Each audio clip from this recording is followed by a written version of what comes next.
Well, Zach, it is CES this week, and I don't know about you, but I've been pretty underwhelmed by the announcements that have come out of Vegas.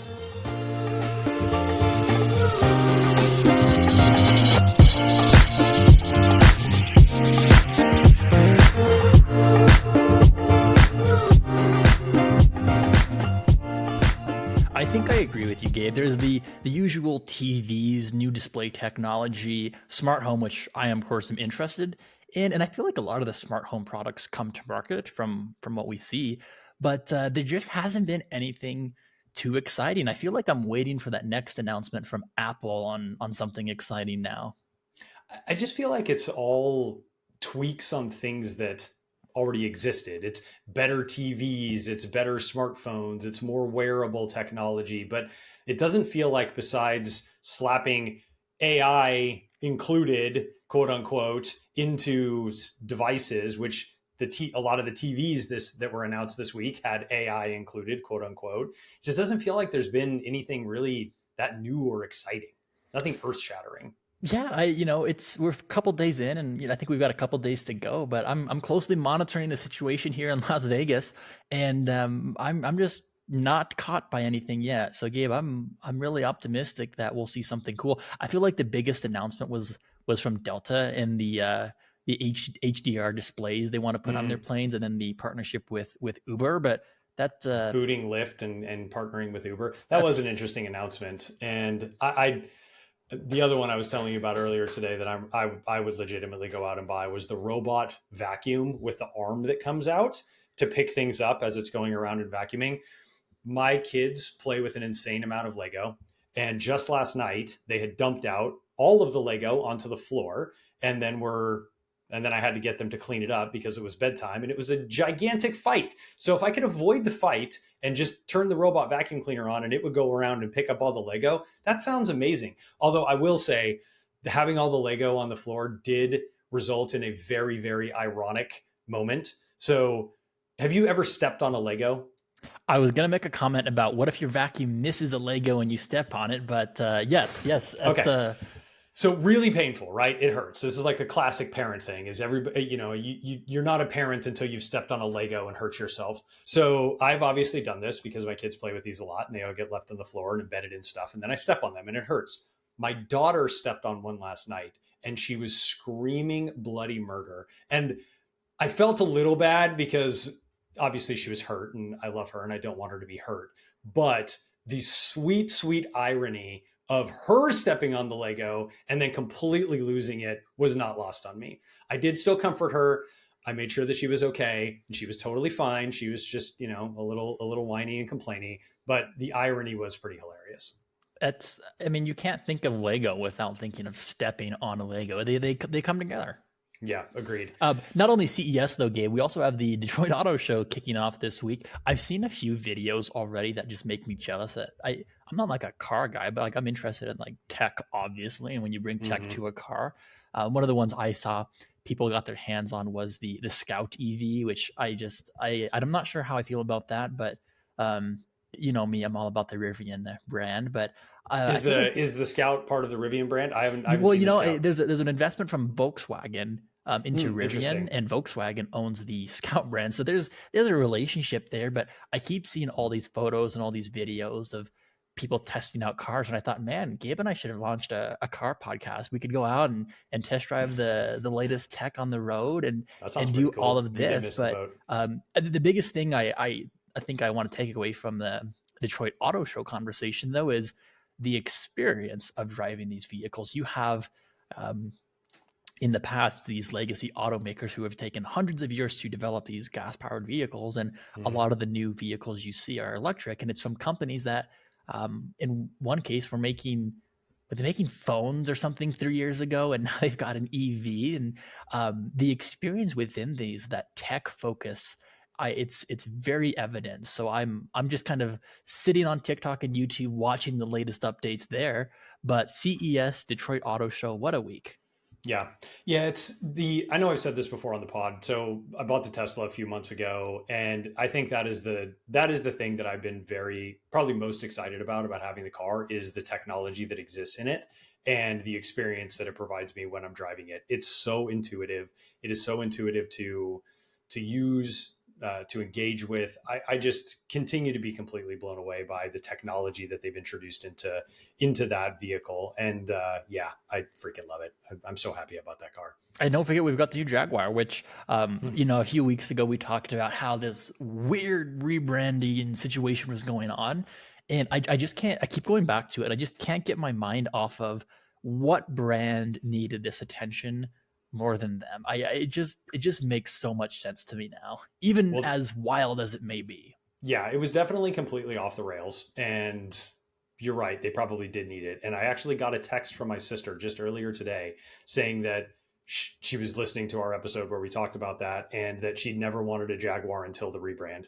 And she also said she hates the new logo, but that she all of a sudden wants one of those cars, which she was definitely not in their target market pre-rebrand. So they have increased their addressable market of people that they can sell to, apparently. This is a little off topic, but it's marketing related, so I'll go down that path. But the logo, the graphic designer in me is kind of one of those people where it's like, if I hate the logo, I'm gonna avoid the brand. And for Mm-hmm. the longest time, the web browser I was using on my Mac, after Apple did an update, the web browser icon was a little bit bigger than the others and had a different background, and it bothered me so much that I actually switched to web browsers just That's to hilarious. avoid that. But if she can Oh, I get love over it. not liking the logo, I think it might be a good vehicle. Yeah, just has to find $100,000 kicking around to purchase it. But other than that, no big deal. Yeah, but kind of going off this topic here, Gabe, I want to talk about, I call it the ins and outs of 2025. Hmm. But one of the things that I think is out is boring campaigns. And what better example than a non boring, fun campaign in Jaguar? But one of the things I think we see a lot on our industry is, hey, you upgrade for 3 months free, or upgrade for a month free, or get a $100 gift card. And I would hope this isn't a hot take, but it's my out of the year is these boring campaigns just need to stop. And some of the things we want to talk about today, Gabe, are how can you do these same campaigns but make them fun, or make them better resonate with your target market? Because that's something I think we've seen too many times, is so many companies have this highly personalized data, or the ability to target people based on these highly personalized data attributes. And you do the messaging, you do the creative, but at the end of the day, the offer hasn't yet been personalized. And I Hmm. think that's something we should really be leaning into in 2025, is personalizing every component of this journey. I'm excited to talk about this because we're going to get into we're going to have some very specific suggestions today, Zach, of what broadband service providers should look at to get away from. I agree, those boring promotions, the $100 gift card, the $200 gift card, whether it's signing up for a new service or upgrading service, those sorts of things. They're boring. It's how can we make the promotion align to the campaign that you're running, and also, to your point, personalize it to the things that we know our customers are interested in. And again, we'll talk through some of these really specific examples today. I think we've got some interesting ones, and I want to hear from our listeners. Like, I want to hear if people are actually out there running these types of campaigns. I'm excited to dig into it. Yeah, Gabe, well, why don't you kick us off with the first example? Yeah, so I want to talk through the. I want to use an example that I used kind of outside of industry just for a moment. So bear with me here for just a moment to tell the story. But I mentioned this a few weeks ago, or maybe even a few months ago on the podcast. I listen to a lot of sports podcasts, and one of the things that I've noticed with the advertisements that happen on sports podcasts is that, first of all, you're just inundated with gambling related stuff, which I live in California, so I can't do online gambling for sports, which is probably for the best. But the one that gets pushed all the time is FanDuel. And so they're advertising on sports podcasts. And what they're doing is they're promoting their application, in this case, sports gambling, and they're tying the promotion to a benefit that they know their customers are going to enjoy.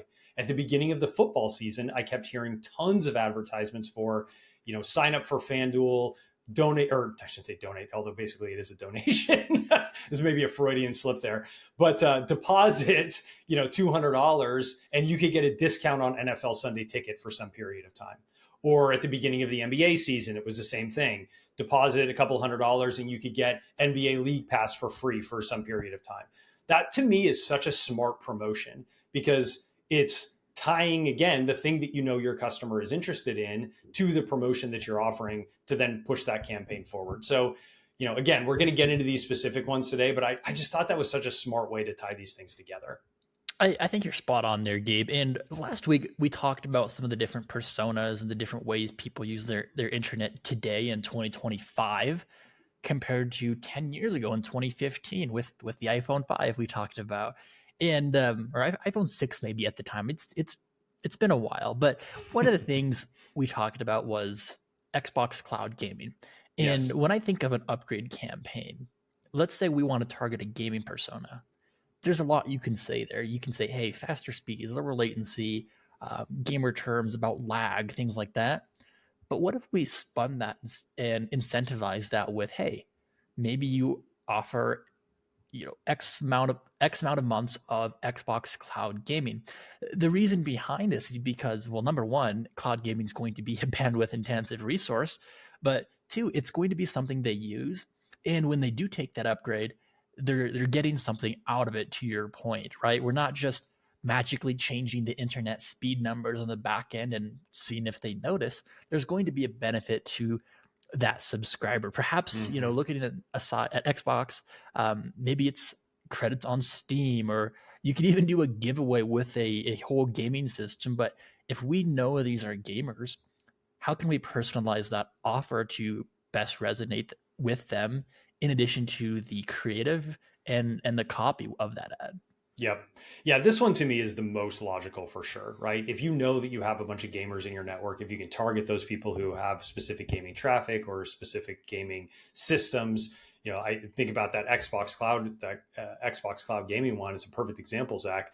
If I could say, okay, here's all of the people that have an Xbox that are in my network and have it connected to you know to their Wi-Fi system, and I can just target those people. That's a really targeted message. I can invest a reasonable amount of money because I'm targeting that specific group of people. And to your point, you're giving them something that's really going to benefit them for how they use their broadband service. Again, whether that's Xbox Cloud Gaming, whether that's people who are using Steam, or giving away a system. I think whether it's maybe even do an Oculus system or something like that. These things are not wildly expensive, and if you're concerned about the overall cost, well then box it into a contest. And we'll talk about some other examples here that we could potentially use as well for contest related stuff. But, random drawing for 10 PlayStation 5s or 10 Oculus systems, whatever it is, if you want to box that in and make sure that you're not just giving away a gaming system to every single person who upgrades, because obviously that could get quite expensive,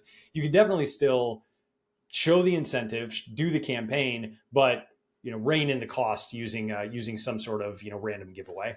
In addition to that, Gabe, the one thing you will also be doing here is building that word of mouth with your community as well. I mean, I'm not a huge gamer, but you can A/B test this with me. Why not? But if I get hey, get 3 months free of the next speed tier, I'll probably like brush it off and be like, oh, it's okay. What. Especially in my multi-gig situation here, I don't think I could care less at that point. But if you come back to me and say, hey, like here's 3 months of Xbox Cloud Gaming, I would absolutely sign up for that. Day one, I Yeah. wouldn't even think about it. And then what am I going to do when I go out with friends or when I see people next is, hey, I just got this 3 months of cloud gaming from my BSB. So there's so much more than kind of what we're touching on the surface level that you can do with this. I think it's just an exciting idea. Mm-hmm. I would very much love to see people A/B testing this. To your point, going out and doing two different promotions, do $100 gift card and do whatever the equivalent $100 value is for a few months of Xbox Cloud Gaming. Cost is the same. If you're doing this already, it's a great opportunity to A/B test it and kind of see. So that, like I said, that gamer one is the one that I think is the most obvious. I do think there's some other interesting ones here, Zach, and we could talk through. So streamers would be the other one. And I know that pretty much everybody is a streamer at this point in some capacity. I don't think there's very many people who haven't converted at least some of their entertainment content to streaming, but there are certainly going to be people who have multiple streaming services, and tying in some sort of streaming credits or maybe a new service. Hey, get Paramount Plus or Hulu or whatever, to incent them to move again, rather than the, hey, I'm just going to give you $100 gift card, I'm going to give you free Netflix for a year. That all of a sudden has a very different connotation versus the prior kind of more boring campaign. I agree. And then with your streaming, let's throw in a new TV.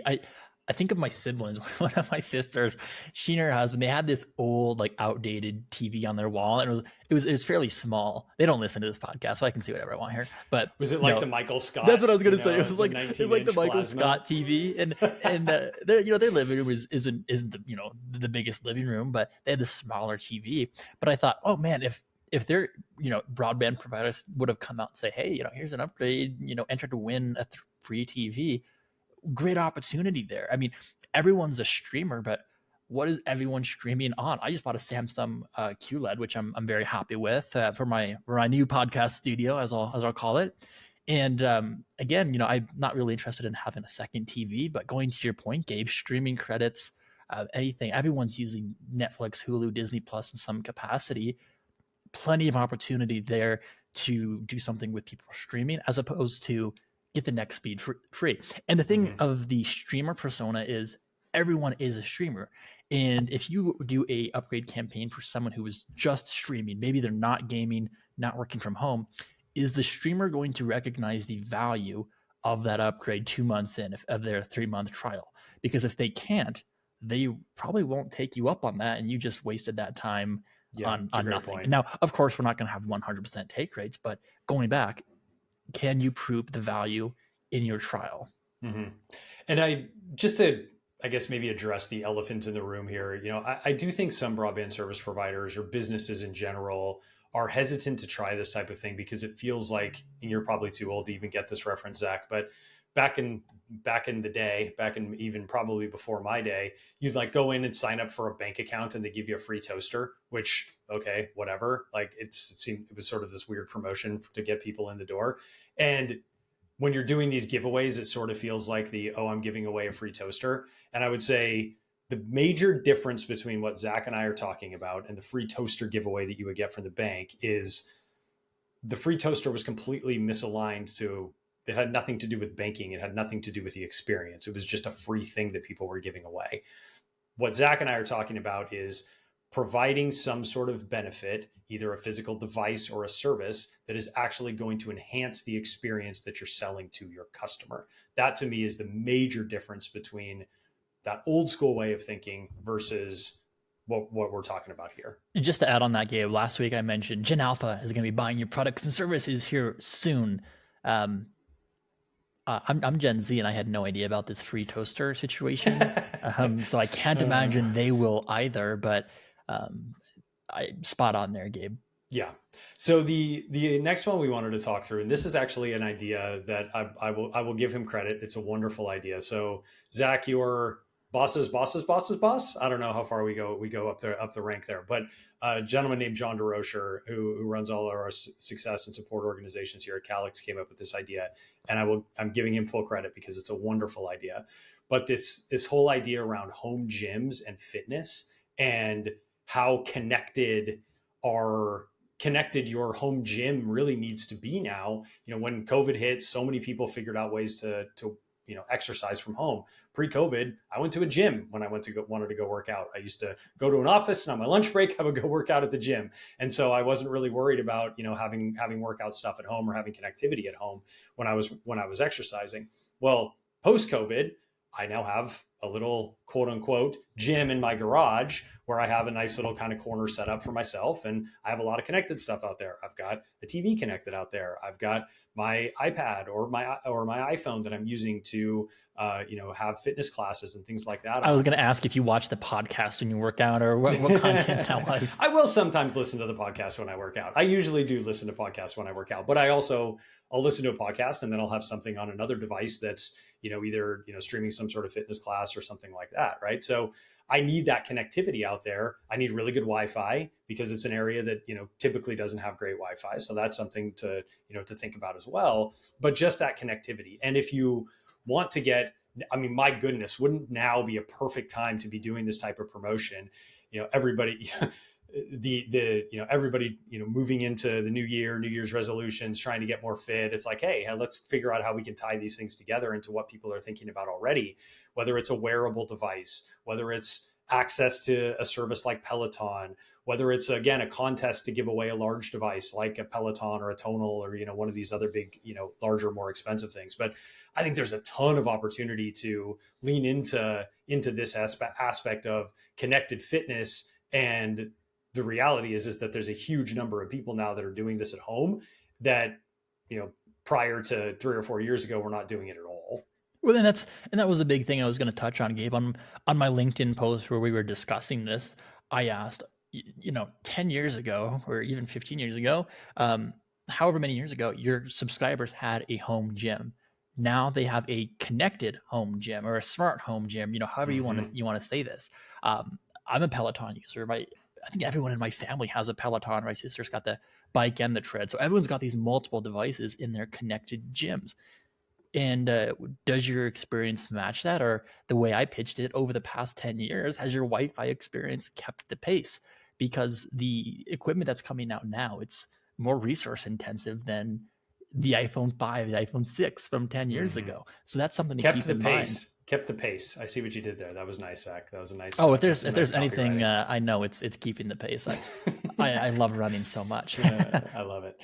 No, I think it's a great opportunity. And again, especially as we move into the new year, this is probably something, Zach, we maybe should have talked about a month ago, but honestly, John hadn't had the idea yet. So, we'll have to see if somebody can move on it quickly. But again, it's, thinking about what's happening in the larger zeitgeist, right? All of the, so many gyms are being advertised very aggressively now. You're seeing all these aggressive advertisements for new services, how to get fit, how to stay fit, all these sorts of things. Now is the perfect time of the year to start to lean into that because people are thinking about it already. So I'd love to see somebody do something like this. I think it would be really interesting. New year, new me, right? Is that there you go? Yeah, isn't that what we said we didn't want to do? I think we took a different spin there. But the last kind of persona here, Gabe, we have is, and you alluded to this, and this oddly enough impacting both of our lives here is remote work, and how that also changed pretty heavily during the pandemic for many. There's still some companies that have kind of always done this hybrid model, remote model as well. But how do we appeal to these people? What can we do with that incentive? Yep. I'm going to use I'll tell a very specific story that just happened to me today. So I have cameras in the house. I have a doorbell camera, and then I have a couple other cameras, set up around the property just to keep an eye on everything. And this if I didn't have cameras and I was a remote worker, this is the perfect type of benefit that I would be pushing to try and get somebody to sign up for my remote work package or my work from home package, and give them a doorbell camera. So earlier today, my wife ordered groceries, and they came to the door, and I knew she wasn't at home. And I saw all the groceries being dropped off, and I had like 7 minutes between my one meeting and the next meeting. And I'm like, oh crap, I need to hustle inside and get these things off the porch and into the fridge, because as I mentioned to you, it's a lovely 70 degrees. You don't want like the chicken sitting on the front porch all day. Exactly. Yeah, I didn't need, milk going bad after, sitting out there for a couple hours. So I saw it, popped up on my watch. I hustled inside, took everything out, threw it in the fridge, and, moved on with my day. Right. But I love that idea of, leaning into those types of things that can happen when you are working remotely, that, again, we are all getting packages delivered to our house all the friggin' time. I don't want to have to go and, in fact, literally my watch just buzzed right now because there's probably something getting delivered. I don't want to have to keep an eye. I don't want to have to actually get up and go, figure out what's going on. That's going to interrupt my workflow. Right. So, I can stay connected. I can still keep an eye on what's going on, but I don't have to get up and actually head back into the house to figure out what's going on. So that, I think, could be a really interesting one. Also, working from home, coming off the election season we had when people were out knocking on doors, that's how I used my camera to gauge how important it was for me to answer the door. So that's hilarious. I love that. It's like, yeah, I definitely don't want to talk to that person. I'm going to go ahead and pretend I'm not here. Yeah. That's hilarious. It's I think I put this as the distraction-free zone in quotes there. And I do think that would be a fun way to lean into this. And Gabe, we've also talked about, it almost pains me to say this because I have told you that the AirPods are my least favorite Apple product. Same. But we even talked about, we talked about incentivizing gamers and streamers and now the connected gym. What are the needs of someone who works from home? And cameras, great. AirPods. I think we all use AirPods. It's funny. I'm like hyping up Somebody AirPods. I'm was not giving even me a wearing hard them right time about now. We both I have know. something corded on, but Yeah.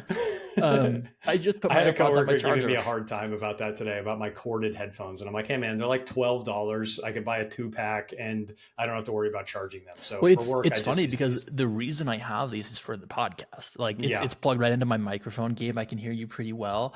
And I don't have to worry about like things switching. And that's the other like small complaint I have about working from home is I have two iPhones, an iPad, and a Mac on my desk right now, and then I have another MacBook behind me. My AirPods love to cycle between those, and I can't have that risk, especially on the podcast, Gabe. So that's my note to Apple: is fix your AirPods and Oh numerous God, things. But so again, infuriating. addressing the needs of your work from home people, no Yep. matter. Can I can I tell you my favorite idea? This was my favorite idea. Yes, And I want to hear it. I know you're not a coffee guy, so this is not necessarily going to be a great incentive for you. Oh goodness. But espresso machine, a contest for like a really, really nice espresso machine. So I have an espresso machine in my house. I always call it the greatest gift I have or ever will have received. I love that thing. I use it like multiple times a day. It's the best. And I'm not talking about an espresso or a Keurig or any of that like stuff, right? Like I will fully admit I am very, very pretentious when it comes to my coffee. And I love the idea of, for a remote work campaign, giving away a couple of like really nice espresso machines as an incentive to get people to sign up. Not like a Mr. Coffee machine, but I No, don't even know how much like a good espresso. I don't know how much an espresso machine would cost, but like a good espresso machine I would mean, cost. probably like 600-700 bucks for like a pretty decent one. And you could get like a really nice one for probably like 11, $1,000 to $1,200. So they're not cheap, right? Which is why you're obviously not going to do it as a giveaway like you would with 3 months of Xbox cloud gaming or a couple Everyone of gets months an of streaming. espresso machine. Yeah, yeah. We're going to bankrupt the company by giving away by giving away 500 espresso machines.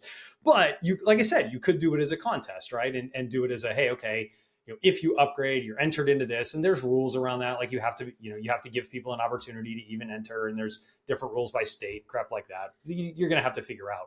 But I do think it would be a really fun one to do, especially for remote workers who, again, like I make coffee at home because all the time, because I make one nice one in the morning, and I make a nice one in the middle of the morning, and maybe sometimes in the afternoon if it's been a rough day. So having that at home would be clutch, and I love it as a potential giveaway to incent people to upgrade On the or buy non-espresso a side, different do service. you know what I picked up over Christmas?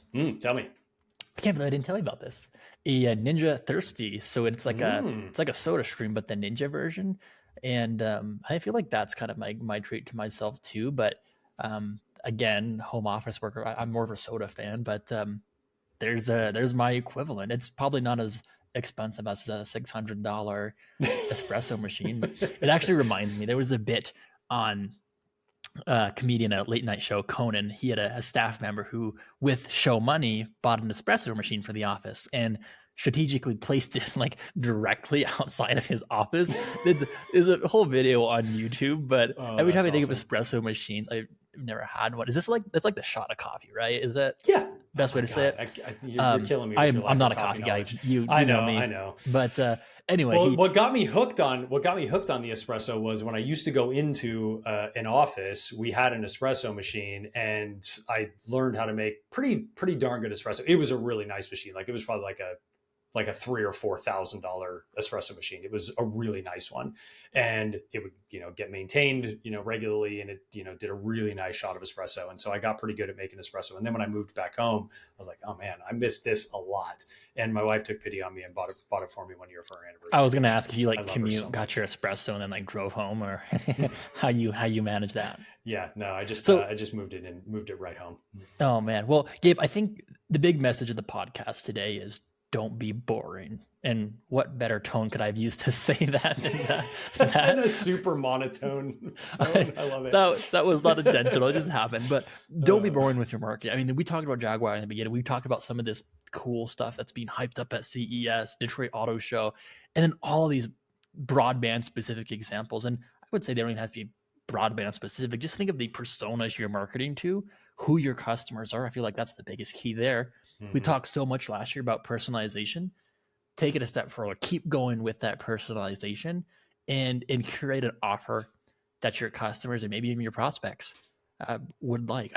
I still stand by. If I got an email right now saying 3 months of like Xbox cloud gaming, I would like shut things down, take care of that, and then get back to work. I mean, that's just how good these messages will resonate with people. Mm-hmm.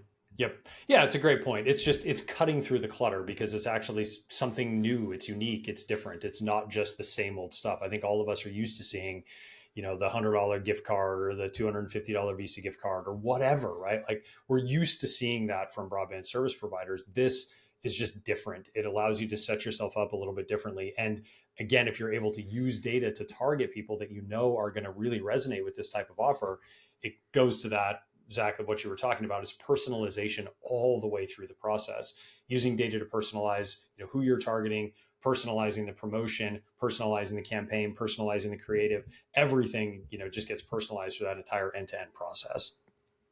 And Mic drop, Gabe. Zach, maybe even a personalized landing page that talks through all of this too, because now we'd really be cooking with gas. I feel like we have a lot of new listeners, but like a year ago, that would have been like, oh, like you don't have a personalized landing page. We talked about that a long time ago, but I feel like we might have to revisit like this personalization series for everyone new listening because we talk about the segments, the messaging, the offer, the creative landing page. That's like an exact tactic. I was just talking to a colleague this week about push notifications and how to personalize them between operating systems, even so Android and iOS, because the instructions for the product are different for each. And we thought, well, how could we track the take rates and how the appropriate landing pages? And I said, hey, let's use this exact same solution and just put your links in and go from there. But I mean, if you think of everything you can personalize on that subscriber journey, it's not just the Facebook ad, it's not just the image, it's not just the email, it's not just the landing page. There's so much that can be done. Yep, absolutely. All right, that's the real mic drop right there. All right, no one dropped the mics because they're expensive microphones we had to upgrade to for this. But thank you for tuning in to Buffering. And if you enjoyed this episode, don't forget to follow us on your favorite podcast app and to share it with your friends and colleagues. And for more insights, be sure to connect with Gabe and I on LinkedIn.